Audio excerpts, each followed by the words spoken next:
呢一次係我上任之後第2次訪問中東，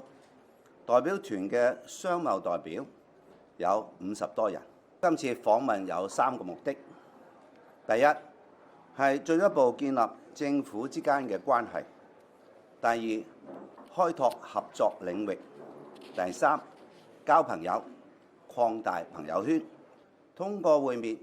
我同卡塔爾嘅政府領袖建立咗合作共識。我哋達成咗35項合作備忘錄同埋合作協議，涵蓋經濟合作、投資、科技、法律合作以及金融、銀行同埋資本市場發展等範疇，包括兩地政府簽署備忘錄，加強投資推廣方面嘅合作；兩地海關簽署喺各自認可經濟營運商計劃嘅互認安排行動計劃，便利兩地貨物通關同埋流動。亦都有2份係內地同卡塔爾企業達成協議，提供對金融服務同埋高端製造業嘅支持。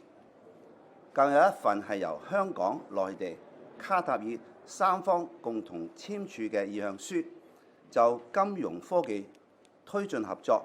卡塔爾亦都放寬港人入境嘅要求，由即日起，香港特區護照持有人可以免簽證訪問卡塔爾30日，較原先嘅落地簽證安排更加便捷。